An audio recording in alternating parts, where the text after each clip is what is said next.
decades now, the Mount Kenya voting bloc has been a game changer in every general election come the final tally. Now, this year's general election was no exception. But however, on the flip side, many Kenyans and a section of Mount Kenya politicians feel that the cracks in Mount Kenya region continue to widen. How true are their statements? That, of course, is the question I'm going to pose to none other than Herman Manyora later on in the show. My name is Richard Mwenje. Such an honor and privilege to have you on such an insightful and informative edition of Siasa Brigade, your weekly, most comprehensive show on matters, political landscape and governance issues here in Kenya. Now let's dive into the show. Great to see you, sir. Thank you. Today, however, I had to don the black tie in honor of your late daughter. Receive the deepest condolences of the global audience that supports Business Glide and actually the Herman Manyora channel and this particular show. Thank you. But I hope you are soldiering on as a soldier. Yeah. We must be strong. The son of Vihiga. Yes. The biggest export. I think so. The roaring thunder. I think so. Let's leave it at that. Yes. All right, sir. Let's talk matters Mount Kenya. Huh? Yeah. And this for decades now has been the decisive block in every election.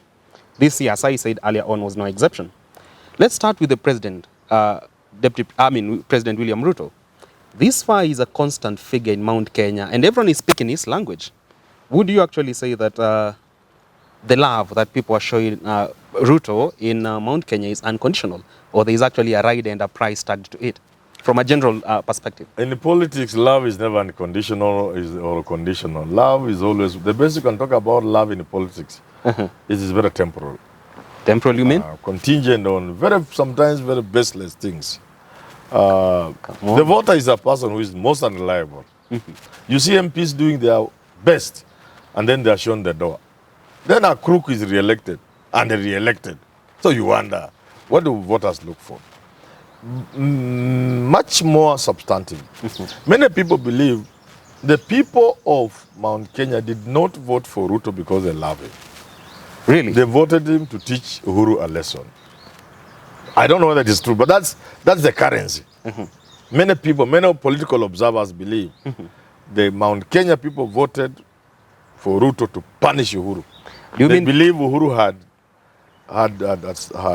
finished their businesses, rendered them poor. Are you talking about the same person who was at some point considered and actually name tagged the Mudhamaki? Yes. That they can actually vote? That's what I told you about politics. There's no love in politics. People don't love a politician. They just are moved by something which sometimes you can't even believe. Make me understand this, and yes. A section of Kenyans actually want to know this. Yes. Should actually Uhuru's prophecy and actually his stern warnings to the Mount Kenya bloc before the voting day came, should it actually come to pass?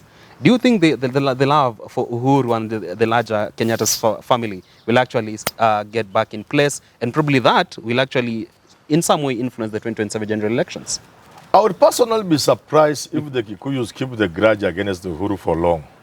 It can get to past 4 years, say? No, it can't. Because there's nothing Ruto will do to show them that Uhuru was an animal. Nothing.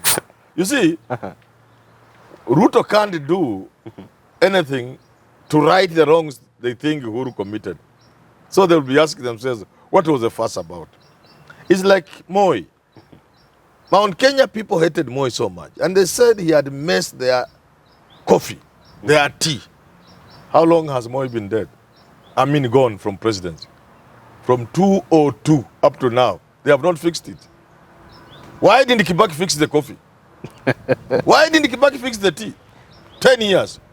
Why didn't Uhuru fix the tea? 10 years. So it was not true. So even now with hindsight, the Kikuyus can't find the reason why they were hating Moi. Because Kibaki has done nothing to change the situation.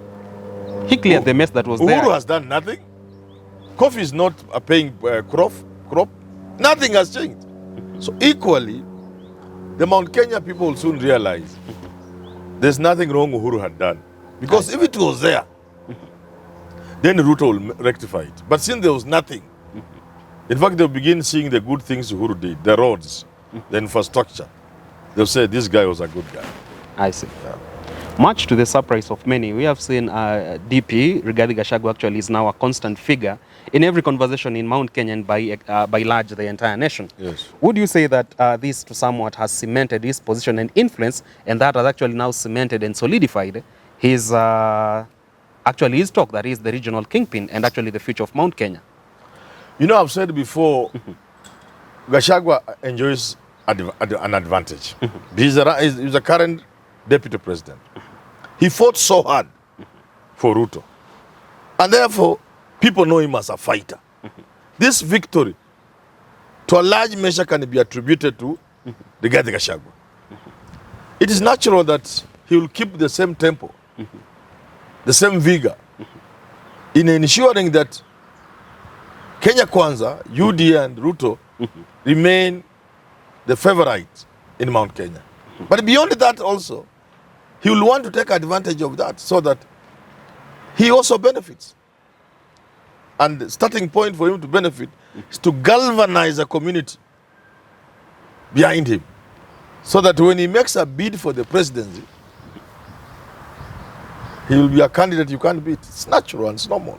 But then again, skeptic to argument will say that in as much as he has actually tried to influence Ruto's bid to State House, which he actually got, they have likened his case to that one of Kenneth Matiba and Mwai Kibaki. Yes. And for Gachagua, it is considered one to be full of self-centeredness and nothing to do with going there for the prosperity of the region, of the bloc, or for the liberation of the Mount Kenya bloc. Do you share the same thoughts? But you see, why blame Rigathi Gachagua when none of them ever goes for the people?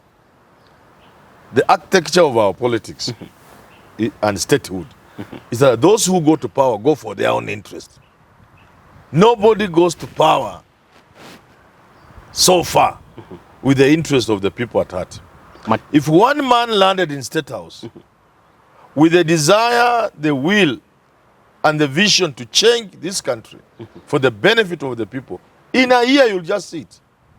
Even in 100 days, you just see the will. So nobody goes to State House, or so far nobody has gone to State House with the will, the intention, and the vision to work for the people. So what are you looking for? You are looking for the wrong place. You won't get it. But for Mount Kenya to be particular, don't you think Matiba was that person who Matiba was just flamboyant. He was just a crowd puller. He was a magic. Come on. But he never got the power. But if you look at his record, you know, sometimes, what is it he had done to show that if he finally became president, he will work for the Mount Kenya people? In fact, when he beat the late Dr. Julius Gekonyo Kiano, I think in 1979 or thereabout, I was very amused at the way people work. Human beings and voters in particular. Mbiri was the constituency where poverty had been eradicated to a large measure compared to all other Mount Kenya constituencies. It is in Mbiri where women were saved the trouble of fetching water on their backs. Courtesy of the MP Gekanyo and the wife Jenny Kiano. It is Dr. Gekonyo Kiano who, as Minister for Commerce, had led the Africanization of business that saw Asians being relocated, moved from any place other than a municipality in the country, and Africans taking over. The Africanization project or process that created the Rwadia group in Nairobi. All these Moranga billionaires, you can trace them to Africanization, headed by Gekonyo Kiano. What had Matiba done for them? But they removed Gekonyo, I said, God, voters.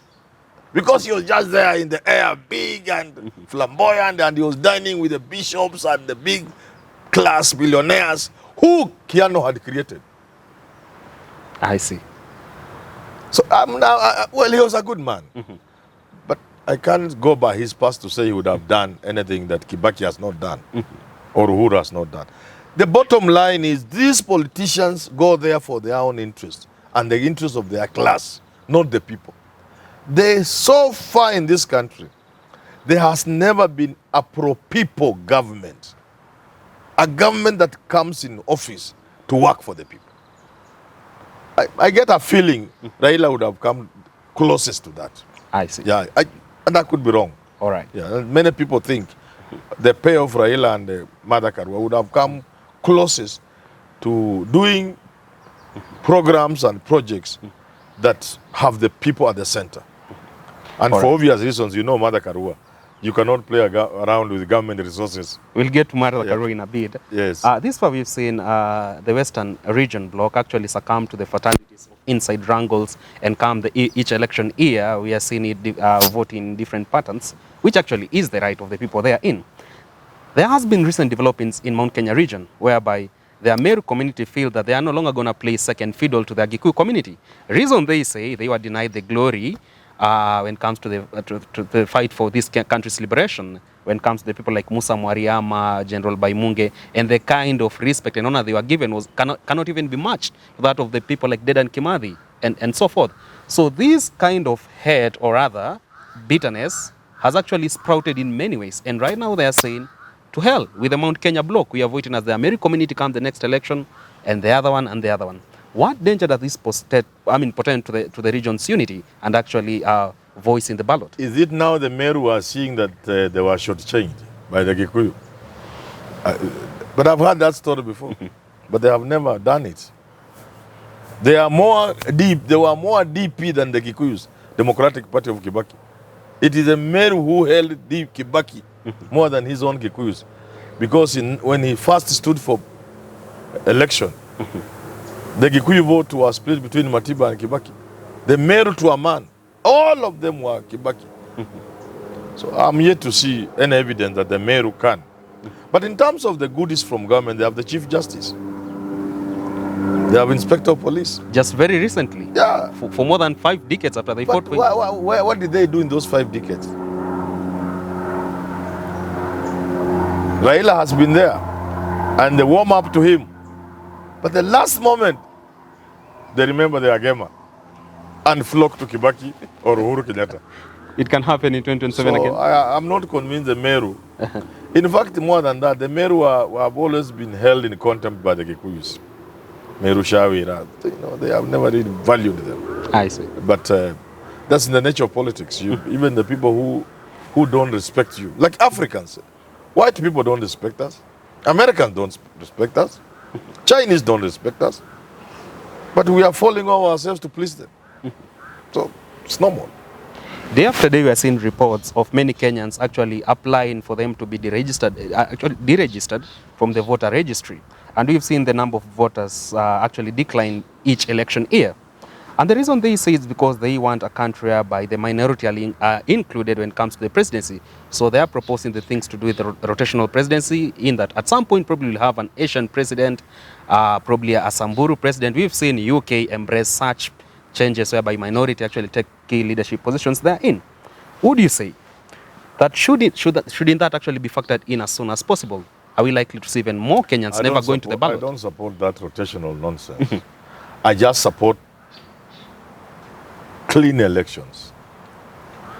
That chap in the UK is prime minister not because there was some affirmative action, rotation or no. The election is clean, it produces a winner. And everybody agrees he's a winner. What we need in this country is just a clear winner.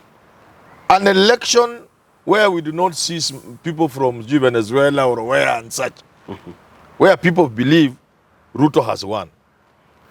Whether it's Kalenjin or anything else, it's not important. Although for now, the narrative of Kikuyu, Kalenjin must be addressed. That we cannot run away from.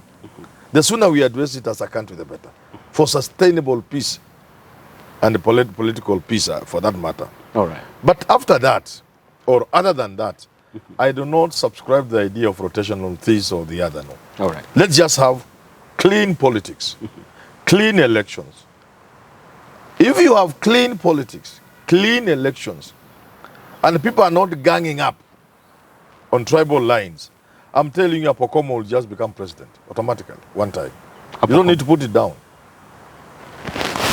Or even an Arab president. You say that at some point. Joe will become president. If elections are clean, Duale will become president. I mean, if they are clean and he has the numbers, he'll just become president. The problem is not rotation or this or the other. The problem is our elections are manipulated so that they are not free and fair. Our elections have never reflected the will of the Kenyan people. I see. Yes. Let's wrap it actually in here. We have seen people, they're actually second guessing, and they're looking at Martha Karua and Kenneth, what's the name? Peter Kenneth. Peter Kenneth, PK. Peter Kenneth, PK. And they are looking at these people, they find them a little bit orphan now that Uhuru has exited the stage. He was endorsing them, that perfect duo from the Mount Kenya bloc.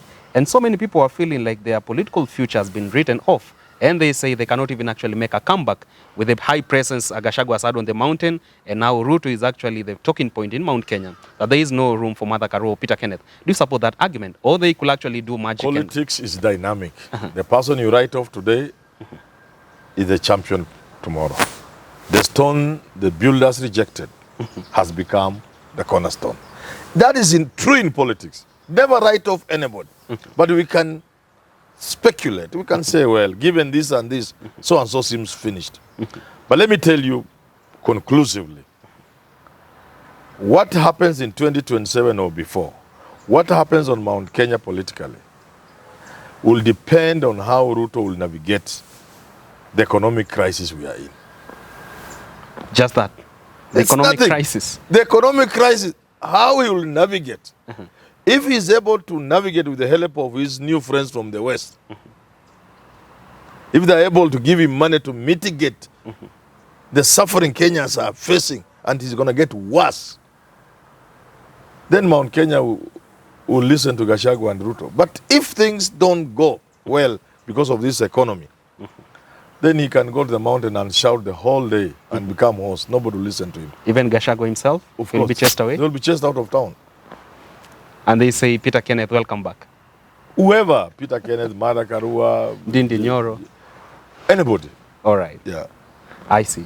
Well, that's the perfect point to wrap up this conversation today, talking about the political present and future of Mount Kenya region. We are trying to look at what the future portends for the region comes to the voting part and actually the unity that has been therein for many decades that seemingly is drifting and fading away. Until next time on Siasa Brigade, my name is Richard Mwanja. Always an honor to have you on board. Remember to watch our subsequent editions ranging from Business Show, that is Business Glide, Public Opinion with Kennedy Kimtai, Simon Irungu, Evan Sokinyi, and last but not least, Jadiel Kabiro. Stay tuned to this particular channel.